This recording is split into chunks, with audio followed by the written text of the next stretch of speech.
ನಮಸ್ತೆ, welcome back to my YouTube channel. ನಾನು ಸವಿತಾ. ಎಲ್ಲರೂ ಹೇಗಿದ್ದೀರಾ? ಚೆನ್ನಾಗಿದ್ದೀರಾ ಅಂತ ಅಂದ್ಕೊಂಡಿದ್ದೀನಿ ನಾನು. ಇವತ್ತು ಫ್ರೈಡೇ ನಾನು ಬೆಳಗ್ಗೆಯಿಂದ ಸಂಜೆವರೆಗೂ ಏನು ಮಾಡ್ತೀನಿ ಅಂತ ಹೇಳ್ಬಿಟ್ಟು ನಿಮಗೆ ತೋರಿಸ್ತೀನಿ. ಲಾಗಲ್ಲಿ ಇರುತ್ತೆ. ಬೆಳಗ್ಗೆ ಫಸ್ಟು ನಾನು ಮೊಳಕೆ ಕಾಳು ಸಾಂಬಾರು ಮಾಡೋಣ ಅಂತ ಹೇಳ್ಬಿಟ್ಟು ಹೆಸರು ಕಾಳು ಮೊಳಕೆ ಸಾಂಬಾರು ಮಾಡೋಣ ಅಂತ ಹೇಳ್ಬಿಟ್ಟು ರೆಡಿ ಮಾಡ್ತಾಯಿದ್ದೀನಿ. ಅದಕ್ಕೆ ಮೊಳಕೆ ಸಾಂಬಾರಿಗೆ ನಾನು ಬದನೆಕಾಯಿ ಆಲೂಗಡ್ಡೆ ಮಿಕ್ಸ್ ಮಾಡ್ತೀನಿ. ಬದನೆಕಾಯಿನ ಒಂದು ಟಿಪ್ಸ್ ಏನಪ್ಪ ಅಂತ ಅಂದರೆ, ಬದನೆಕಾಯಿ ಕಟ್ ಮಾಡಿರೋದನ್ನ ನೀರೊಳಗೆ ಹಾಕಿಟ್ರೆ ಅದು ಕಪ್ಪು ಬರೋದಿಲ್ಲ. ಆಮೇಲೆ ಆಲೂಗಡ್ಡೆ ಬದನೆಕಾಯಿ ಎರಡನ್ನೂ ಕಟ್ ಮಾಡಿ ನೀರಲ್ಲಿ ಹಾಕಿರ್ತೀನಿ.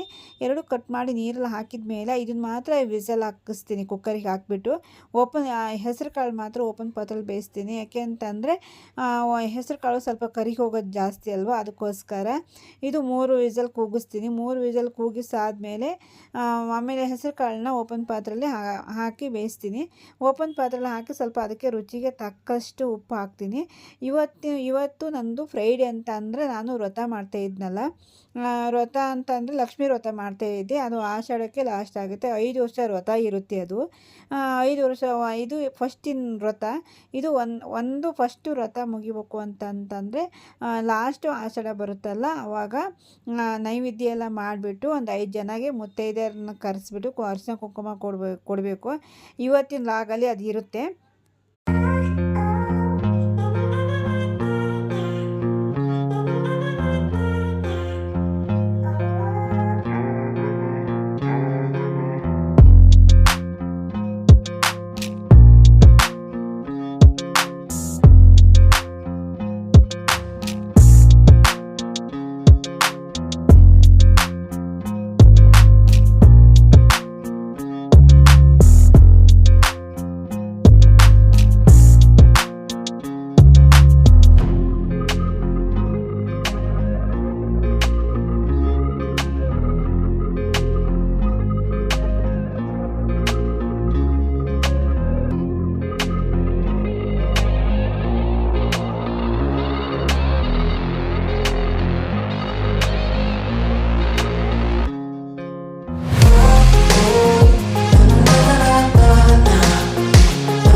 ಇವಾಗ ನಾನು ಮಸಾಲೆ ರೆಡಿ ಮಾಡೋಣ ಅಂತೇಳ್ಬಿಟ್ಟು ರೆಡಿ ಮಾಡ್ತಾಯಿದ್ದೀನಿ. ನಾನು ಯಾವ ಥರ ಮಸಾಲೆ ರೆಡಿ ಮಾಡ್ತೀನಿ ಅಂತಂದರೆ, ಫಸ್ಟು ಎಣ್ಣೆಲಿ ಯಾವುದು ಫ್ರೈ ಮಾಡ್ತೇ ಇರಲಿಲ್ಲ. ಅಂದರೆ ಸ್ವಲ್ಪ ಅರ್ಜೆಂಟಲ್ಲಿ ಕೆಲಸ ಇತ್ತು ಅಂತೇಳಿದ್ರೆ ಹಸಿ ಹಾಕಿ ರುಬ್ತೀನಿ. ಏನೇನು ಹಾಕ್ತೀನಿ ಅಂತಂದರೆ ಈರುಳ್ಳಿ, ಟೊಮೊಟೊ, ಬೆಳ್ಳುಳ್ಳಿ, ಕರಿಬೇವು ಹಾಕಿ ರುಬ್ತೀನಿ. ಕೊತ್ತಂಬರಿ ಸೊಪ್ಪು ಹಾಕಿ ರುಬ್ತಾ ಇದ್ದೆ. ಇವತ್ತು ನಾನು ಸ್ವಲ್ಪ ಫ್ರೈ ಮಾಡೋಣ ಅಂತೇಳ್ಬಿಟ್ಟು ಫ್ರೈ ಮಾಡ್ತಾಯಿದ್ದೀನಿ. ನಾನು ಫ್ರೈ ಮಾಡೋಕ್ಕೆ ಏನೇನು ಹಾಕ್ತಾಯಿದ್ದೀನಿ ಅಂತಂದರೆ ಈರುಳ್ಳಿ, ಟೊಮೊಟೊ, ಬೆಳ್ಳುಳ್ಳಿ, ಕರಿಬೇವು, ಕೊತ್ತಂಬರಿ ಸೊಪ್ಪು ಹಾಕ್ತೀನಿ. ನಾನು ಯಾವುದೇ ಸಾಂಬಾರು ಮಾಡೋದಿದ್ರೂ ಹುರಿಗಡಲೆ ಸ್ವಲ್ಪ ಹಾಕಿ ಫ್ರೈ ಮಾಡ್ತೀನಿ. ಚಿಕನ್ ಸಾಂಬಾರಾಗಲಿ ಬೇರೆ ತರಕಾರಿ ಸಾಂಬಾರಾಗಲಿ ಏನೇ ಮಾಡೋದಾದರೂ ಅಷ್ಟೇ ಹುರಿಗಡಲೆ ಸ್ವಲ್ಪ ಹಾಕ್ತೀನಿ ನಾನು. ಅಂದರೆ ಅದು ಸ್ವಲ್ಪ ಸಾಂಬಾರು ತಿಕ್ನೆಸ್ ಬರುತ್ತೆ ಅಂತೇಳ್ಬಿಟ್ಟು. ಇಲ್ಲಿ ಆಯಿಲು ಖಾಲಿಯಾಗಿತ್ತು, ಅದಕ್ಕೆ ಆಯಿಲ್ ಫಿಲ್ ಮಾಡೋಣ ಅಂದ್ಬಿಟ್ಟು ಫಿಲ್ ಮಾಡ್ತಾಯಿದ್ದೀನಿ. ನಾನು ಯಾವುದು ಆಯಿಲ್ ಯೂಸ್ ಮಾಡ್ತೀನಿ ಅಂತಂದರೆ ಸನ್ಫ್ಲವರ್ ಆಯಿಲ್ ಯೂಸ್ ಮಾಡ್ತಾಯಿದ್ದೀನಿ ನಾನು. ಇದು ಆಯಿಲ್ ಬಾಟ್ಲಿ ಇದೆಯಲ್ಲ, ಅದು ಮೀಶೋದಲ್ಲಿ ತರಿಸಿದ್ದು. ತುಂಬ ಚೆನ್ನಾಗಿದೆ. ಒಂದು ಆಲ್ಮೋಸ್ಟ್ ತುಂಬ ವರ್ಷನೇ ಆಯಿತು ತರಿಸಿ, ಏನೂ ಇದಾಗಿಲ್ಲ. ತುಂಬ ಯೂಸ್ ಆಯಿತು ನನಗೆ ಇದು.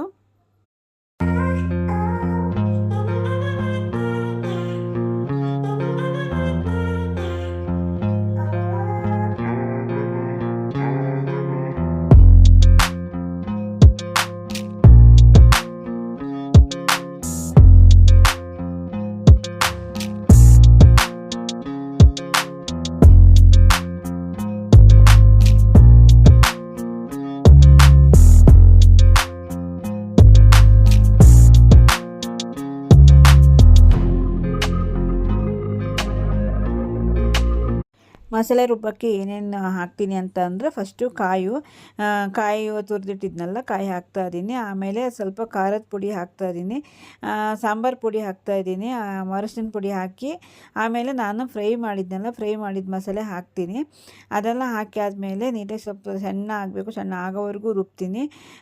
ರುಬ್ಬೆಲ್ಲ ಆದಮೇಲೆ ನಾನು ಕೂಗಿಸಿಟ್ಟಿದ್ನಲ್ಲ ಕುಕ್ಕರಿಗೆ ಹಾಕಿಬಿಟ್ಟು ಅದನ್ನು ಹೆಸರು ಕಾಳು ಬೆಂದಿದೆ, ಅದಕ್ಕೆ ಅದನ್ನು ಹಾಕಿ ಮಿಕ್ಸ್ ಮಾಡ್ತೀನಿ. ಅದು ಮಿಕ್ಸ್ ಆದಮೇಲೆ ನಾನು ರುಬ್ಬಿರೋ ಮಸಾಲೆನೂ ಮಿಕ್ಸ್ ಮಾಡ್ತೀನಿ. ನಮಗೆ ಎಷ್ಟು ಎಷ್ಟು ಬೇಕೋ ಅಷ್ಟನ್ನು ನೀರನ್ನು ಹಾಕಿಬಿಟ್ಟು ಮಿಕ್ಸ್ ಮಾಡ್ತೀನಿ. ಅದು ಚೆನ್ನಾಗಿ ಕುದಿಯೋವರೆಗೂ ಬಿಡಬೇಕು. ಲಾಸ್ಟಿಗೆ ಕುದ್ದಾದಮೇಲೆ ಒಗ್ಗರಣೆ ನಾನು ಫಸ್ಟಿಗೆ ಏನು ಒಗ್ಗರಣೆ ಹಾಕಿಲ್ಲ, ಅದಕ್ಕೆ ಇವಾಗ ಒಗ್ಗರಣೆ ಹಾಕೋಣ ಅಂತ ಹೇಳ್ಬಿಟ್ಟು ಒಗ್ಗರಣೆ ಹಾಕ್ತೀನಿ. ಅದು ಚೆನ್ನಾಗಿ ಕುದ್ದಾದಮೇಲೆ ಒಗ್ಗರಣೆ ಹಾಕ್ತೀನಿ. ಬೇರೆ ಸಪ್ರೇಟಾಗಿ ಮಾಡಿ ಒಗ್ಗರಣೆ ಹಾಕೋದು. ಇದಕ್ಕೆ ನಾನು ಒಗ್ಗರಣೆ ಏನೂ ಹಾಕಿಲ್ಲ. ನಾನು ಯೂಸಲಿ ಹೇಳಬೇಕು ಅಂತ ಅಂದರೆ ನನ್ನ ಸಾಂಬಾರಿಗೆ ಸ್ವಲ್ಪ ತರಕಾರಿ ಸಾಂಬಾರಾಗಲಿ ಏನಾಗಲಿ ಒಗ್ಗರಣೆ ಹಾಕೋದು ಸ್ವಲ್ಪ ಕಮ್ಮಿನೇ. ನಮ್ಮ ಮನೆಯವ್ರಿಗೆ ಸ್ವಲ್ಪ ಒಗ್ಗರಣೆ ಅಂದರೆ ಇಷ್ಟ ಇಲ್ಲ. ಅದಕ್ಕೋಸ್ಕರ ಇದು ಮೊಳಕೆ ಕಾಳು ಸಾಂಬಾರು ಸ್ವಲ್ಪ ರುಚಿ ಇರುತ್ತಲ್ವ, ಅದಕ್ಕೋಸ್ಕರ ಸ್ವಲ್ಪ ಆಯಿಲ್ ಹಾಕ್ಬಿಟ್ಟು ಒಗ್ಗರಣೆ ಹಾಕೋಣ ಅಂತ ಅಂದ್ಕೊಂಡು ಹಾಕ್ತಾಯಿದ್ದೀನಿ ಇವಾಗ ನಾನು.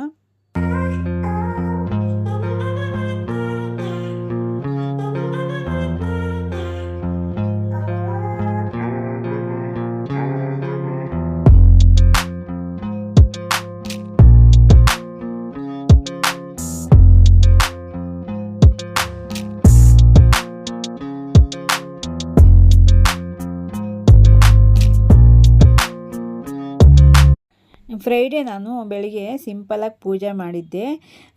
ಯಾವಾಗಲೂ ನಾನು ಬೆಳಿಗ್ಗೆನೇ ಸ್ವಲ್ಪ ಲಕ್ಷ್ಮೀ ಪೂಜೆ ಮಾಡೋದು, ವಾರ ಶುಕ್ರವಾರ. ಇವತ್ತು ಯಾಕೆ ಅಂತ ಅಂದರೆ ಇದು ಲಾಸ್ಟು ಫಸ್ಟ್ ಒಂದನೇ ವ್ರತ, ಇದು ಲಾಸ್ಟ್ ಅಲ್ವ. ನೈವೇದ್ಯಕ್ಕೆ 5 ಥರದ್ದು ಮಾಡಬೇಕಾಗಿತ್ತು. ಅದಕ್ಕೋಸ್ಕರ ನನಗೆ ಟೈಮ್ ಇರಲಿಲ್ಲ. ಅದಕ್ಕೋಸ್ಕರ ಬೆಳಿಗ್ಗೆ ಅಂದರೆ 10:30 ಒಳಗೆ ಪೂಜೆ ಮಾಡಬೇಕು. ಮಾಡೋದಿದ್ದರೆ ಮಕ್ಕಳು ಸ್ಕೂಲಿಗೆ ಹೋಗೋರಿದ್ದಾರಲ್ವ ಇಬ್ಬರು, ಅದಕ್ಕೆ ಅವ್ರನ್ನ ಸ್ಕೂಲಿಗೆ ಕಳಿಸಿ ಪೂಜೆ ಮಾಡೋಣ ಅನ್ನೋರೊಳಗೆ ಒಂದು 11 ಗಂಟೆ 12 ಗಂಟೆ ಆಗುತ್ತೆ. ಅದಕ್ಕೋಸ್ಕರ ಬೇಡ ಅಂತ ಹೇಳ್ಬಿಟ್ಟು ಸಂಜೆ ಮಾಡೋಣ ಅಂತ ಹೇಳ್ಬಿಟ್ಟು ಸಂಜೆ ಮಾಡ್ತಾಯಿದ್ದೀನಿ. ಫಸ್ಟ್ ನಾನು ನೈವೇದ್ಯಕ್ಕೆ ಏನೇನು ಮಾಡಿದ್ದೆ ಅಂತಂದರೆ ಚಿತ್ರಾನ್ನ, ಅವಲಕ್ಕಿ, ಪುಳಿಯೋಗರೆ, ಪಾಯಸ, ಮೊಸರನ್ನ ಮಾಡಿದ್ದೆ. 5 ಥರದ್ದೇನೋ ಮಾಡಿದ್ದೆ. ಅವರು ಅರಿಶಿನ ಕುಂಕುಮಕ್ಕೆಲ್ಲ ಕರೆದಿದ್ದೆ ಮುತ್ತೈದೆಯರನ್ನೆಲ್ಲ. ಅವರು ಬರೋರೊಳಗೆ ನಾನು ಪೂಜೆ ಮಾಡಬೇಕು ಅಂತ ಹೇಳ್ಬಿಟ್ಟು ಬೇಗನೆ ಪೂಜೆ ಮಾಡ್ತಾಯಿದ್ದೀನಿ. ನಾನು 1 ವರ್ಷ ಆಯಿತು, ಇದು ಮೊದಲನೇ ವರ್ಷ ನಂದು ಲಕ್ಷ್ಮೀ ವ್ರತ ಆಗಿರೋದು. ನನಗೆ ಫ್ರೆಂಡ್ ಹೇಳಿರೋದು, ಅವ್ರದ್ದಲ್ಲಿ ಎರಡನೇ ವರ್ಷ ಆಯಿತು. ನಮ್ಮದು ಮೊದಲನೇ ವರ್ಷ. ಇದು ಮೊದಲನೇ ಅಂದರೆ ಈ ಆಷಾಢದಲ್ಲಿ ನಾನು ಅರಿಶಿನ ಕುಂಕುಮ ಕೊಡ್ತಾಯಿದ್ದೀನಿ, ನೈವೇದ್ಯ ಮಾಡಿ ಪೂಜೆ ಮಾಡ್ತಾಯಿದ್ದೀನಿ ಅಂತಂದರೆ ಇದು ಮೊದಲನೇ ವರ್ಷ ಕಂಪ್ಲೀಟ್ ಆಯಿತು ಅಂಥೇಳಿ. ಆಮೇಲೆ ನೆಕ್ಸ್ಟು ಶ್ರಾವಣ ಮಾಸ ಬರುತ್ತಲ್ಲ, ಅದು 2ನೇ ವರ್ಷದ್ದು ಲಕ್ಷ್ಮೀ ವ್ರತ ಸ್ಟಾರ್ಟ್ ಮಾಡಬೇಕು. ಅದಕ್ಕೆ ಇದು ಲಾಸ್ಟ್ ವರ್ಷ ಇರುತ್ತಲ್ವ, ಮೊದಲನೇ ವರ್ಷ. ಕೆಲವರೆಲ್ಲ ಏನು ಮಾಡ್ತಾರೆ ಅಂತ ಹೇಳಿದ್ರೆ ಊಟಕ್ಕೆಲ್ಲ ಕರೆದು ಊಟಕ್ಕೆ ಹಾಕ್ತಾರೆ. ನಾನು ಸ್ವಲ್ಪ ಬ್ಯುಸಿ ಇದ್ದಲ್ಲಿ, ಇದು ಮೊದಲನೇ ವರ್ಷ ಅಲ್ವ, ನೆಕ್ಸ್ಟ್ ನೋಡೋಣ, ಇದು ಮೊದಲನೇ ವರ್ಷ ಈ ಥರ ಸಿಂಪಲಾಗಿ ಮಾಡೋಣ ಅಂತ ಹೇಳ್ಬಿಟ್ಟು ಸಿಂಪಲಾಗಿ ಮಾಡ್ತಾಯಿದ್ದೀನಿ. ಬಂದಿದ್ದರು ನನಗೆ ಅಂದರೆ ನನಗೆ ಫ್ರೆಂಡೇ ಬಂದಿದ್ದರು ಅರಿಶಿನ ಕುಂಕುಮಕ್ಕೆ. ಅವರೆಲ್ಲ ಬಂದಮೇಲೆ ಅವರಿಗೆಲ್ಲ ಅರಿಶಿನ ಕುಂಕುಮ ಕೊಟ್ಬಿಟ್ಟು ಒಂದು ಲೇಟಾಗೆ ಬಂದರು, ಒಂದು 7:30-8 ಗಂಟೆಗೇನೋ ಬಂದು ಅವರಿಗೆಲ್ಲ ಪೂಜೆ ಮಾಡಿ ಆಗಿತ್ತು ಅವ್ರು ಬರೋರೊಳಗೆ. ಆಮೇಲೆ ಅವ್ರು ಬಂದಮೇಲೆ ಎಲ್ಲರಿಗೂ ಅರಿಶಿನ ಕುಂಕುಮ ಕೊಟ್ಟೆ.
ಲಕ್ಷ್ಮೀ ವ್ರತ ಅಂತಂದರೆ ಅದು ಕತೆ ಓದೋದಿರುತ್ತೆ.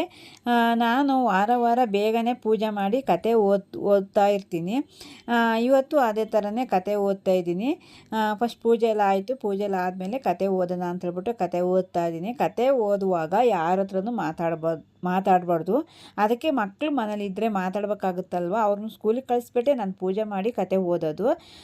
ಏನೋ ಒಂಥರ ತುಂಬ ಖುಷಿ ಆಗುತ್ತೆ ನನಗೆ ಲಕ್ಷ್ಮೀ ವ್ರತ ಮಾಡಬೇಕು ಅಂತಂದರೆ. ಮೊನ್ನೆ ಪೂಜೆನೂ ಅಷ್ಟೇ, ಪೂಜೆ ಮಾಡುವಾಗ ನನಗೆ ಬೆಳಿಗ್ಗೆಯಿಂದ ತುಂಬಾ ಕೆಲಸ ಇತ್ತು. ಬೆಳಿಗ್ಗೆ ಸಾಂಬಾರೆಲ್ಲ ಮಾಡಿ ನೈವೇದ್ಯಕ್ಕೆಲ್ಲ ಮಾಡಿ ಮತ್ತೆ ಮನೆ ಮುಂದೆ ಎಲ್ಲ ನೀರು ಹಾಕಿ ತೊಳೆದ್ಬಿಟ್ಟು ಪೂಜೆ ಮಾಡಿರೋದು. ನನಗೆ ಪೂಜೆ ಮಾಡೋದು, ವ್ರತ ಮಾಡೋದು, ಕತೆ ಓದೋದು ಅಂದರೆ ತುಂಬಾ ಇಷ್ಟ. ಅದಕ್ಕೆ ಇವಾಗ ಮಾಡೋಣ ಅಂತ ಹೇಳ್ಬಿಟ್ಟು ಮಾಡ್ತಾಯಿದ್ದೀನಿ. ನಮಗಿಷ್ಟ ಅಲ್ವಾ, ನಮಗೆ ಮನಸ್ಸು ತೃಪ್ತಿ ಆಯಿತು ಅಂತಂದರೆ ಕತೆ ಓದೋದ್ರಾಗೆ ಏನೂ ಪ್ರಾಬ್ಲಮ್ ಇಲ್ಲ. ಫ್ರೆಂಡೆಲ್ಲ ಬಂದಿದ್ರಲ್ಲ ಮನೆಗೂ, ಅರಿಶಿನ ಕುಂಕುಮಕ್ಕೂ ಬಂದ್ರಲ್ಲ, ತುಂಬ ಖುಷಿಯಾಯಿತು. ಪೂಜೆನೂ ಅಷ್ಟೇ ತುಂಬಾ ಚೆನ್ನಾಗಾಯಿತು. ನೆಕ್ಸ್ಟು ಶ್ರಾವಣ ಮಾಸಕ್ಕೆ ಮತ್ತೆ ಸ್ಟಾರ್ಟ್ ಮಾಡ್ತೀನಿ. ಅದು ಎರಡನೇ ವ್ರತ ಇರುತ್ತೆ. ಇದು ಎರಡನೇ ವ್ರತ ಕಂಪ್ಲೀಟ್ ಆಗ್ಬೇಕಂದ್ರೆ ನೆಕ್ಸ್ಟು ಆಷಾಢನೇ ಬರಬೇಕು. ಆಷಾಢದಲ್ಲೇ ನಾನು ಇವಾಗ ಯಾವ ಥರ ಮಾಡಿದ್ದೀನಿ ಅದೇ ಥರನೇ ಮಾಡಬೇಕು. ಅದು 5 ವರ್ಷ ಇರುತ್ತೆ ವ್ರತ. ನಮಗೆ 5 ವರ್ಷನೇ ಸಾಕು ಅಂತಂದರೆ ನಿಲ್ಲಿಸ್ಬೋದು. ನಮಗೆ ಮನಸ್ಸು ತೃಪ್ತಿ ಆದರೆ ಮಾಡೋಣ ಅಂತ ಅಂದರೆ ಮಾಡ್ಬೋದು. ಏನು ಅದ್ರಾಗೇನು ಪ್ರಾಬ್ಲಮ್ ಇಲ್ಲ. ಹೆಂಗಿದ್ರು ಶುಕ್ರವಾರ ನಾವು ಯಾವಾಗಲೂ ಪೂಜೆ ಮಾಡ್ತೀವಲ್ಲ, ಪೂಜೆ ಮಾಡೋರ ಜೊತೆಗೆ ಈ ವ್ರತನೂ ಮಾಡಿದರೂ ಆಯಿತು. ಏನಂತಂದರೆ ಸ್ವಲ್ಪ ಬೇಗನೆ ಮಾಡಬೇಕು. 10:30 ಒಳಗೆ ಮಾಡಬೇಕು ವ್ರತ ಮಾಡೋಂಗಿದ್ರೆ. ಇಲ್ಲ ಅಂತ ಅಂದರೆ ಒಂದು 5:30ಗೆ ಮಾಡಬೇಕಾಗುತ್ತೆ.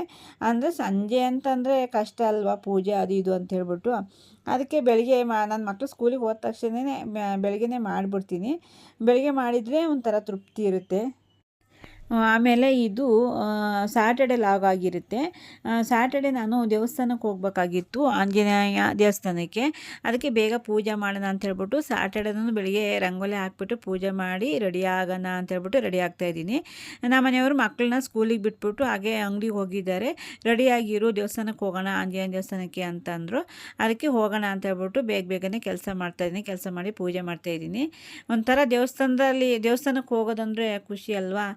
ಶನಿವಾರ ದಿನ ಶುಕ್ರವಾರ ದಿನ ಪೂಜೆ ಮಾಡಿದ್ವಿ, ಶನಿವಾರ ದಿನವೂ ಪೂಜೆ ಮಾಡಿ ದೇವಸ್ಥಾನಕ್ಕೆ ಹೋದ್ರೆ ಒಂಥರ ಖುಷಿ ಇರುತ್ತಲ್ಲ ಅಂತ ಹೇಳ್ಬಿಟ್ಟು ದೇವಸ್ಥಾನಕ್ಕೆ ಹೋಗಿದ್ವಿ. ದೇವಸ್ಥಾನದ್ದೇನು ಜಾಸ್ತಿ ಏನು ವೀಡಿಯೋ ಮಾಡಿಲ್ಲ, ಯಾರು ಏನು ಹೇಳಲಿಲ್ಲ. ಬಟ್ ನಾನು ಜಾಸ್ತಿ ಮಾಡಿಲ್ಲ, ಸ್ವಲ್ಪ ಕ್ಲಿಪ್ಪಿಂಗ್ ತೊಗೊಂಡಿದ್ದೀನಿ ಅಷ್ಟೇ.